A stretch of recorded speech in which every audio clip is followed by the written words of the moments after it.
Welcome students, good morning. आज हम लोग मैक्रो इकोनॉमिक्स का नया चैप्टर पढ़ेंगे, balance of payments.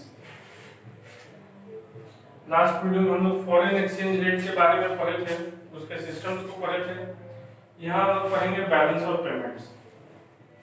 Balance of payment एक स्टेटमेंट ऑफ अकाउंट यानी अकाउंटिंग ट्रांजैक्शन को रिकॉर्ड करने वाला एक स्टेटमेंट है।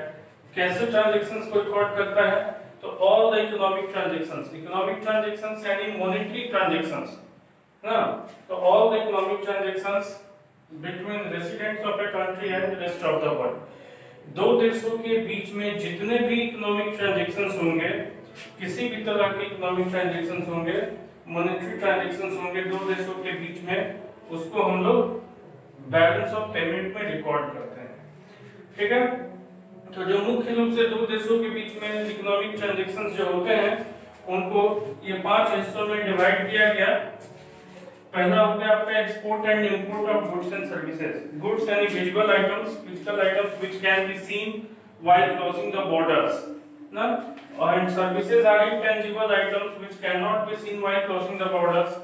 तो जितने भी आपके गुड्स, टेक्नोलॉजी हो, फिजिकल गुड्स जितने भी हों, उन सब के, और सर्विसेज जैसे बैंकिंग, इंश्योरेंस, शिपिंग, ये जितने भी सर्विसेज होते हैं, इन सब का एक्सपोर्ट इंपोर्ट हम लोग बैलेंस ऑफ पेमेंट में रिकॉर्ड करते हैं। एक्सपोर्ट इन द सेंस कि हम अपना सर्विस या अपना गुड्स दूसरे देश को प्रोवाइड करेंगे और उसके बदले उधर से हमको फॉरेन एक्सचेंज का सप्लाई होगा। इंपोर्ट हम लोग दूसरे देश का गुड्स इंपोर्ट करेंगे या दूसरे देश से सर्विस ऐड करेंगे और उसके बदले हम लोग को पेमेंट करना होगा। उसी तरह से जितने भी यूनिलैटरल ट्रांसफर्स होते हैं, यूनिलैटरल ट्रांसफर यानी कि करेंट ट्रांसफर आप लोग पढ़े होंगे है ना, वन साइडेड जो पेमेंट होता है जिसके बदले दूसरे डायरेक्शन से कोई भी वैल्यू एडिशन नहीं होता इकोनॉमी में, वैसे हम लोग इनकम और पेमेंट को यूनिलैटरल ट्रांसफर या ट्रांसफर इनकम बोलते हैं।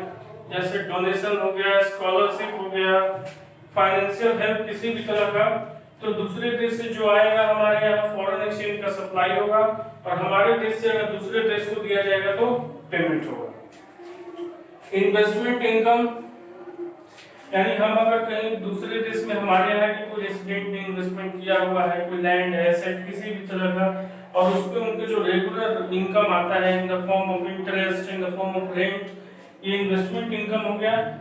उसी तरह से दूसरे देश के लोग हमारे यहाँ कोई एसेट में इन्वेस्ट करते हैं और उसके बदले जो उनको रेंट और इंटरेस्ट के रूप में जो भी इनकम जाता है वो कंपेंसेशन ऑफ एम्प्लॉइज, यानी फॉरेन कंपनी से, फॉरेन एसेट से आपको जो भी रिटर्न आता है इन टर्म्स ऑफ वेजेस है ना एंड सैलरी, तो ये आपका हो गया investment income and compensation of employees. It is also a part of economic transactions which are recorded in balance of payment account. यानी wages and salaries from rest of the world और wages and salaries paid to rest of the world, इसको आप बोल सकते हैं जो हम लोग यूज करते हैं rent, wages, interest and profit.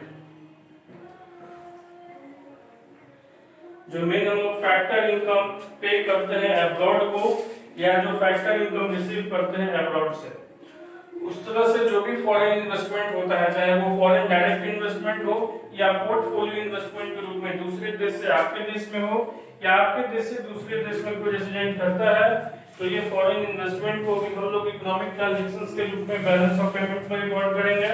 And last, अगर दूसरे देश से हम कोई बोरोइंग करते हैं या दूसरे देश को हम अमाउंट लोन के रूप में प्रोवाइड करते हैं यानी लेंडिंग होता है, तो ये भी दो देशों के बीच इकोनॉमिक ट्रांजैक्शंस होते हैं जिसको हम लोग बैलेंस ऑफ पेमेंट में रिकॉर्ड करते हैं। इस तरह से हमने देखा कि ये मेन 5 आइटम्स हो गए, export and import of goods and services, receipt and payment of unilateral transfers, investment income and compensation of employees in the form of rent, wages, interest and profit, and foreign investment and borrowings and lendings. These are the main economic transactions or monetary transactions which take place between two countries, between residents of two or more countries, and these are recorded under the different accounts of balance of payment. ठीक, अब आगे हम लोग पढ़ेंगे कि इसको record कहाँ करते हैं और कैसे करते हैं।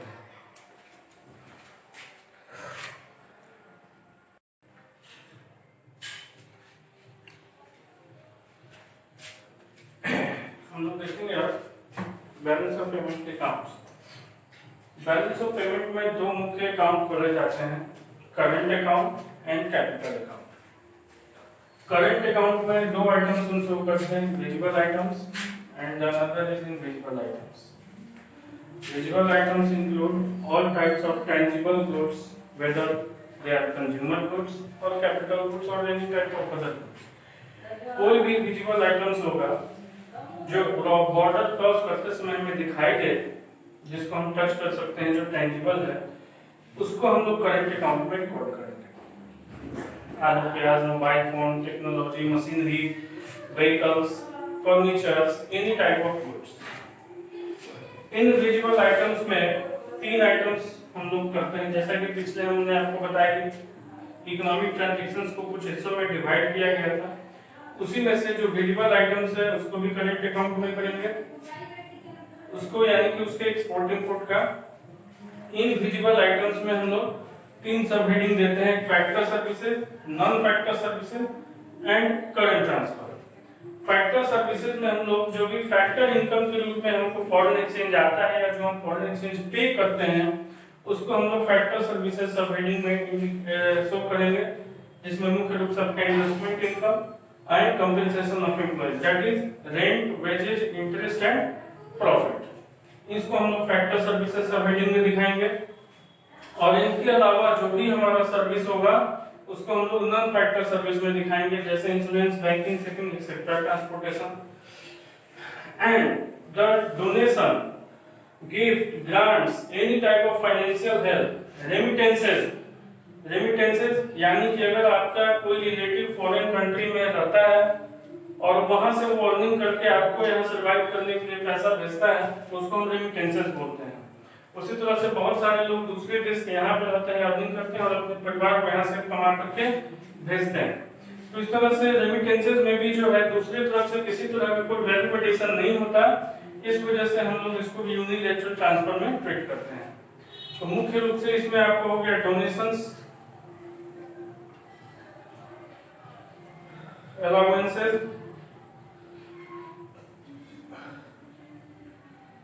And remittances. तो जितना भी one sided payment India to abroad और rest of the world to India की तरफ होगा, उसको भी हम लोग इनविजिबल आइटम्स के रूप में ही ट्रीट करते हैं। तो इस तरह से करंट अकाउंट में हम लोग मुख्य रूप से ये सारे पांचों आइटम्स को डिलीट करेंगे। विजिबल आइटम्स यानी export and import of goods, export and import of factor services, non factor services and receipt and payment of unilateral transfers. तो ये हम लोग मुख्य रूप से करंट अकाउंट में इंडिकेट करते हैं। उसके बाद है दूसरा कैपिटल अकाउंट। देखिए इसमें जो भी आइटम्स दिखाए गए हैं करंट अकाउंट में, किसी भी आइटम्स के ट्रांजैक्शन से किसी भी कंट्री के रेसिडेंट का एसेट या लायबिलिटी अफेक्ट नहीं होता है। तो वैसे ट्रांजैक्शंस जिनकी वजह से एसेट और लायबिलिटी अफेक्ट हो किसी कंट्री का या कंट्री के रेसिडेंट का, उसको हम लोग कैपिटल अकाउंट में दिखाते हैं। जैसे कि बोरोइंग्स, अगर हम बोरो करते हैं दूसरे देश से तो हमारा लायबिलिटी बढ़ता है, इसलिए इसको कैपिटल अकाउंट में शो करेंगे। इन्वेस्टमेंट में हम दूसरे देश को लोन देते हैं, दूसरे देश में एसेट खरीदते हैं, दूसरे देश में चाहे हम लैंड परचेज करें, दूसरे देश की कंपनी का शेयर खरीदें, तो किसी भी तरह का अगर दूसरे देश में इन्वेस्टमेंट करते हैं या दूसरे देश के लोग फॉरेनर्स हमारे देश में कोई इन्वेस्टमेंट करते हैं, चाहे वो एफडीआई के रूप में हो या फॉरेन इंस्टीट्यूशनल इन्वेस्टमेंट एफआईआई के रूप में हो, जिसको पोर्टफोलियो इन्वेस्टमेंट भी कहा जाता है, तो इससे हमारा एसेट अफेक्टेड होता है, इसलिए इसको हम लोग कैपिटल अकाउंट में दिखाते हैं। इसके अलावा NRI deposits, non resident Indians के हमारे यहाँ डिपॉजिट्स, बैंकों के कैपिटल और short term credit, these are the main components of capital account। तो इस तरह से दो देशों के बीच में जो भी मॉनेटरी ट्रांजैक्शंस हो रहे हैं, इकोनॉमिक ट्रांजैक्शंस हो रहे हैं, उनको दो मुख्य रूप से हम लोग दो अकाउंट में दिखाते हैं, current account and capital account. जो भी ट्रांजैक्शंस जिनकी वजह से एसेट और लायबिलिटी अफेक्ट नहीं होता है, उसको करंट अकाउंट में दिखाया जाता है, जैसे export and import of goods, services, unilateral transfers, and those transactions which affect the asset and liability status of resident of a country are shown under the capital account, such as borrowings, foreign investment, NRI deposit, banking capital and short-term credit। आगे अब हम लोग current account के बारे में पढ़ेंगे।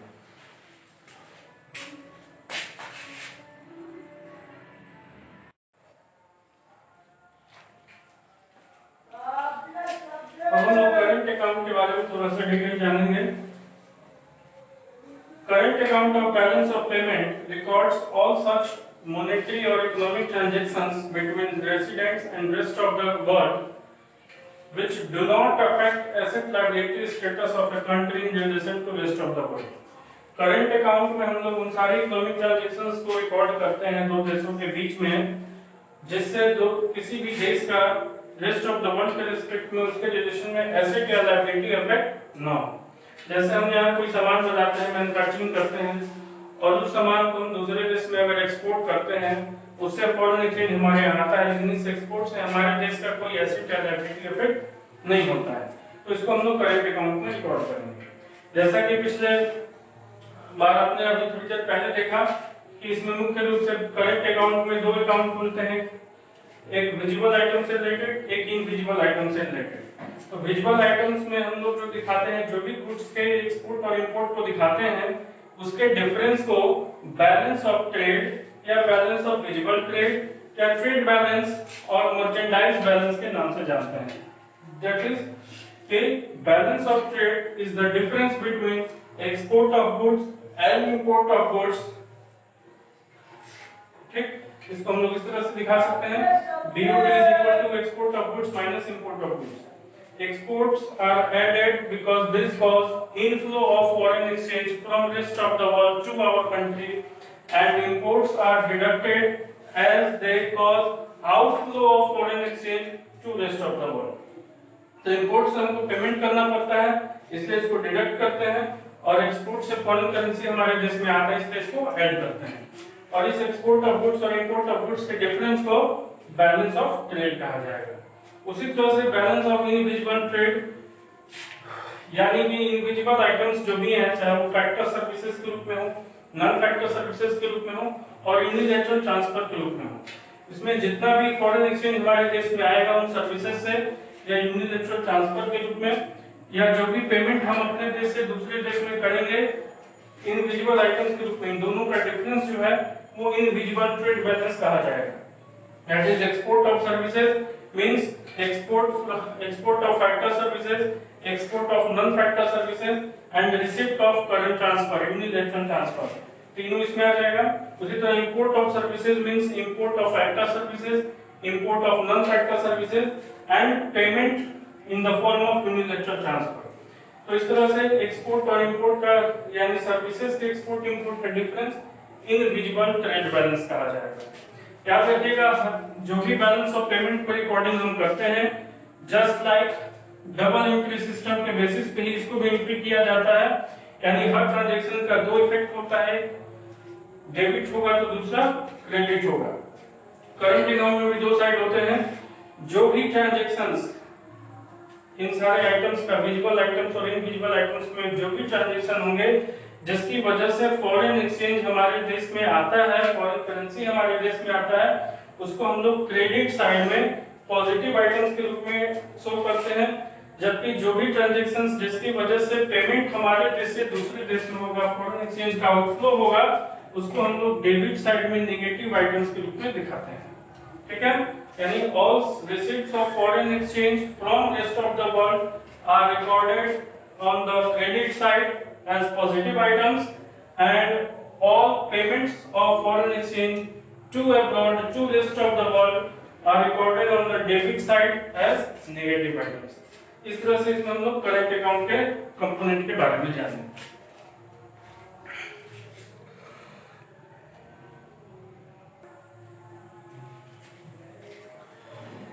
देखेंगे हम कैसे करंट अकाउंट का बैलेंस निकाला जाता है।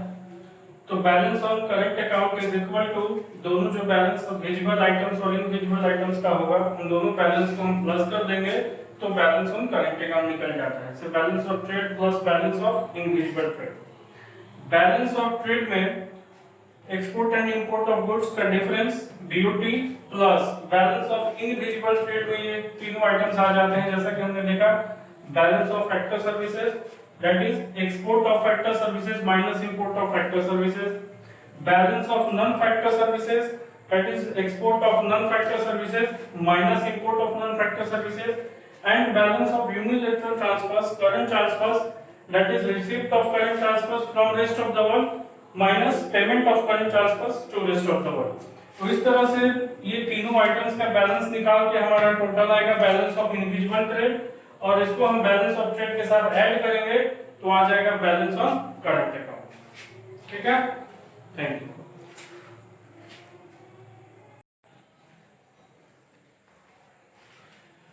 अभी हम लोग देखेंगे कैपिटल अकाउंट के बारे में।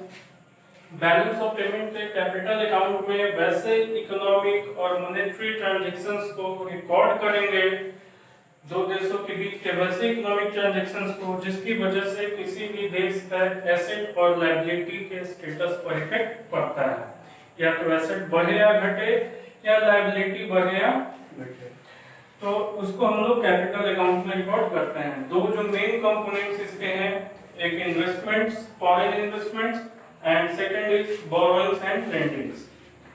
तो बोरोइंग्स को लिखा गया है कि जनरली बोरो जो हम करते हैं दूसरे देश से, इससे हमारा लायबिलिटी बढ़ता है, लेकिन इसको हम लोग कैपिटल अकाउंट के क्रेडिट साइड में रिकॉर्ड करते हैं, क्योंकि बोरोइंग की वजह से फॉरेन करेंसी का इनफ्लो डोमेस्टिक कंट्री में होता है। तो जैसा कि थोड़ी देर पहले पीछे आपको बताया गया था कि जो भी ट्रांजैक्शन की वजह से फॉरेन करेंसी का इनफ्लो हमारे देश में हो, उसको हम लोग क्रेडिट साइड में रिकॉर्ड करेंगे, और जो भी ट्रांजैक्शन की वजह से फॉरेन करेंसी का आउटफ्लो हो, उसको हम लोग डेबिट साइड में रिकॉर्ड करेंगे। तो जो भी बोरोइंग्स होगा दूसरे देश से, चाहे वो कमर्शियल बोरोइंग्स के रूप में हो या असिस्टेंस के रूप में हो, हेल्प के रूप में हो, उस बोरोइंग को हम लोग क्रेडिट साइड में रिकॉर्ड करेंगे।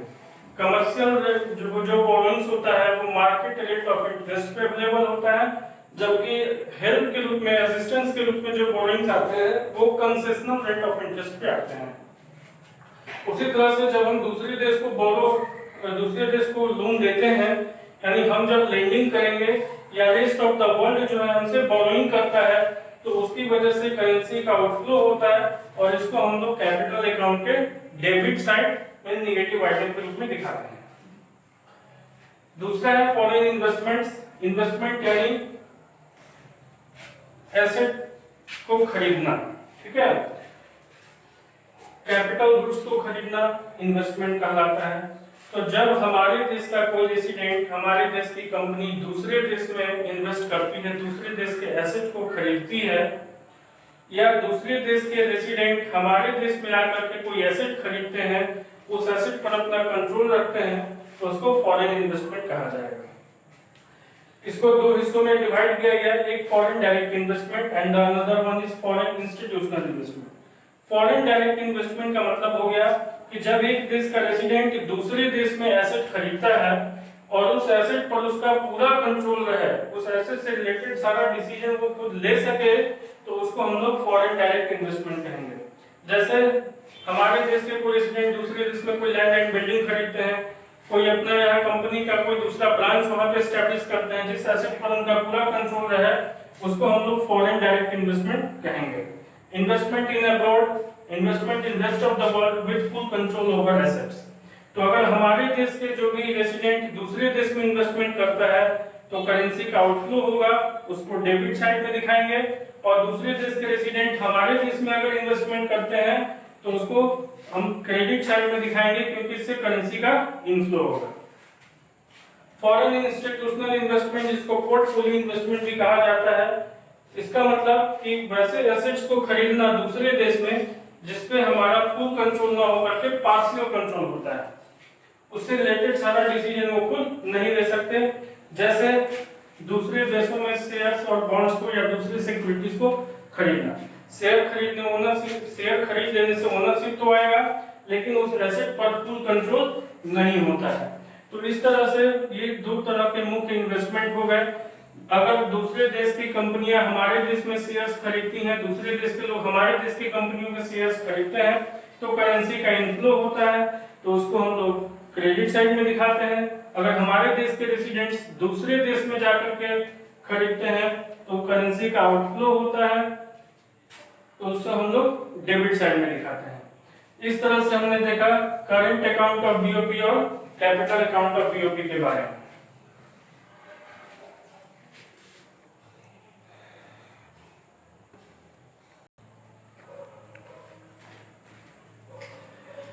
जिस तरह से सारे कंपोनेंट्स के बैलेंस को निकाल करके हम लोग करंट अकाउंट के बैलेंस को निकाले, उसी तरह से कैपिटल अकाउंट के बैलेंस को जानने के लिए कैपिटल अकाउंट के कंपोनेंट्स के बैलेंस को फाइंड आउट करना होगा।